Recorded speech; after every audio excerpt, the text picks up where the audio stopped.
Hey guys, welcome to the Liberal Hive Mind, a channel solely focused on exposing the abundant hypocrisy of the left. Folks, if we are talking about what it is to be a black man in America and the black experience, there is no one who understands this experience better than, of course, well, you might be expecting me to say the black man, but of course not. I'm gonna say the white liberal. Obviously, you can understand that that is total sarcasm, but it seems as though that's literally what certain liberals think and feel. And it is a form of racism. It's a form of bigotry, the soft bigotry of low expectations, the hijacking of issues, but more importantly, being totally dismissive and shutting down black voices that disagree with your leftist narrative. That is one of the most racist things that I can think of, and it's something that we see liberals constantly doing, especially when it comes to black conservatives. If you don't push the popular liberal narrative that America is this deeply terrible racist place, if you don't push the narrative that you're a victim, and if you don't self-victimize, God forbid, if you don't vote Democrat and if you vote Republican, then your experience is irrelevant and your voice is shut down by these racist white liberals. We've been saying this for a very long time. We've been talking about this concept for a while. And of course, we've covered that Malcolm X quote a million times. There are many whites who are trying to solve the problem, but you never see them going under the label of liberals. That white person that you see calling himself a liberal is the most dangerous thing in the entire Western Hemisphere. He's the most deceitful. He's like a fox. And a fox is always more dangerous in the forest than the wolf. You can see the wolf coming. You know what he's up to.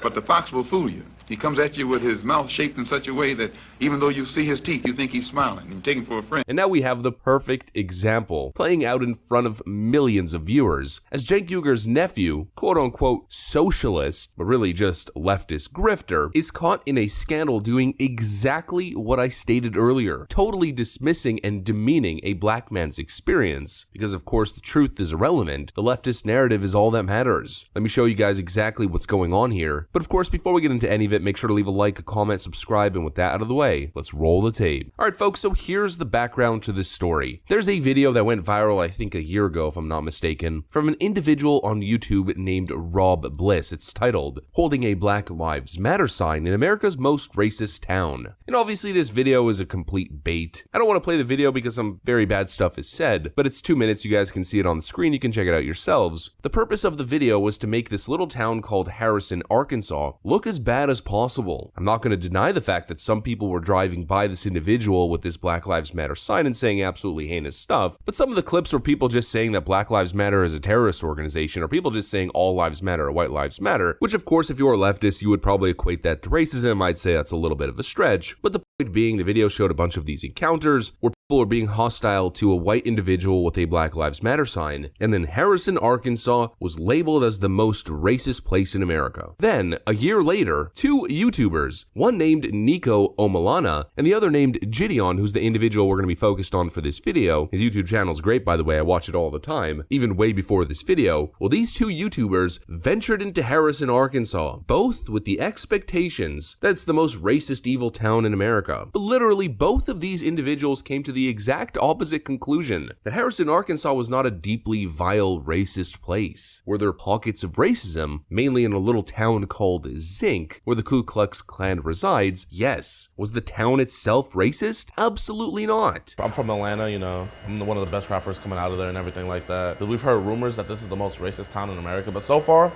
I'm not gonna lie, it's been like one of the nicest places.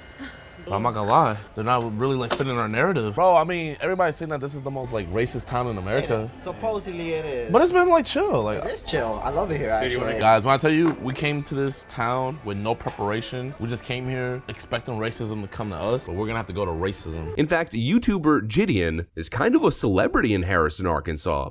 Hello. My first brother! Yo!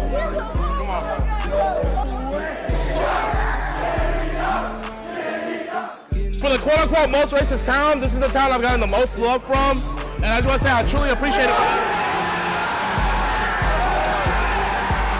Jideon met with the mayor of the town, who was extremely thankful to have the opportunity to clear his town's name because he didn't view it as the most racist town in America and he thought the video was extremely damaging. Play the part where he talks about some of that a little bit. And so the conclusion of both videos was that there's a whole lot of good people in Harrison, and that just because there's a select, extreme minority of individuals who might be bad people, that you shouldn't generalize or stereotype the entire community. You know, it's kind of the same thing in every other community. If you have a crime-ridden community, whatever the race may be, whether it's white, black, Latino, or Asian, do those criminals and gang members represent the entire community? Is everyone a criminal and gang member? Of course not. And here's where the American white liberal, or really we should say white leftist, comes in to ruin the party. Because of course, pushing the leftist narrative and leftist agenda is more important than anything else. Hasan Piker, right?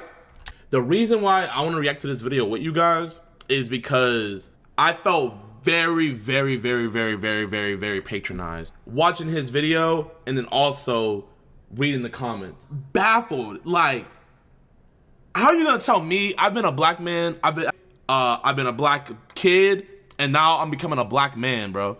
How are you gonna tell me in my 21 years of life I don't know what is? Because I felt, bro, when I tell you I've not felt like this in my life, like, it's crazy, bro. Like, basically, I felt like they were telling me how I should feel. I don't know why Americans have such a twisted and broken understanding of what is, which is weird. I mean, I know Jideon doesn't give a shit because he's like, you know, he's a content creator first. Like, that's what. I mean, no, I do give a shit because, you know, first, I'm a black man. Like, it doesn't matter how many followers I have or what influence I have. First thing first, I'm a black man, you know? Like, not everybody in the world knows who I am, you know? When people just see me walk down the street, I'm just a regular black guy. So, first thing I do care. And then second thing, I care about my people. I love my people. I love being a black man. I have no shame about it at all. And I love my blackness. What he's always worried about is you know, making clickbait stuff and doing comedy or whatever. It doesn't really matter what the like message is overall, but that's not how this works. Like, you know, isn't just done. The video is 2 minutes. He's in the video 2 minutes and 34 seconds, and he already judged what the entire video was. He literally just judged what the entire video was. He literally just said, I was just there to get a clickbait title and make some jokes and do comedy and stuff like that. 2 minutes into the video. Like, I mean, I'm not gonna lie, you could literally see by like the intro, the tone that I had set. So it's just like, why are you already jumping to the conclusions of A, like what I went there for, and then B, how are you gonna like sit up here and tell me how I should feel about a town that A, you just probably figured out about, and then B, a town I know for a fact you never stepped foot in. You've never been to Harrison, Arkansas. You haven't talked to the locals there. You haven't talked to the minority locals there like I did. So it's like, how are you gonna sit up here and tell me like how it really is? That is kind of wild that he's doing that. Like, I mean, he's actively trying to put himself in a situation where he is like physically going to be harmed, potentially. You know what's so crazy? You know what's so crazy? I bet you all these people, when BLM was happening back in 2020 and stuff like that, they were reposting the black square and stuff like that, all that stuff, anything Black Lives Matter related, retweeting it and stuff like that. But I bet you these never leave their house, go into the field. Because how are you going to stop racism if all you're going to do is just cancel it behind the screen? And you guys can instantly see what I mean when I'm talking about these white liberals. Anyone who gets in the way of their racism narrative, their America is this deeply racist, terrible place narrative, must immediately be dismissed and walked all over. I mean, how despicable is that? To assume that Jideon was just doing this video for the views, to assume that it's just clickbait, to completely dismiss him and to claim that he's a YouTuber above all else, shows you exactly who these people are and how utterly dishonest to make all of these opinions 2 minutes into the damn video. I watched this entire video literally the day, a couple hours after it was released, and you can tell how Jideon actually went there expecting the worst. And the more he experienced the town and realized that it was an extreme minority living out in Zinc that were the problem, the more he started to shift, and he actually made a positive video in the end, which might have brought people together. But of course, no, leftists can't have that. They feed off the division, they feed off the hate, they need social grievances to attain power, and to continue continue pushing their narratives, and so of course, Jideon must immediately be dismissed as not a serious person. The video was just clickbait. How absolutely terrible. That's the racism or bigotry of the left that we're constantly talking about. They do the exact same thing with conservative black voices. Claim that those aren't legitimate voices, that they're just grifters, that they're race traders, the white man's puppet, the list goes on and on and on. And this is the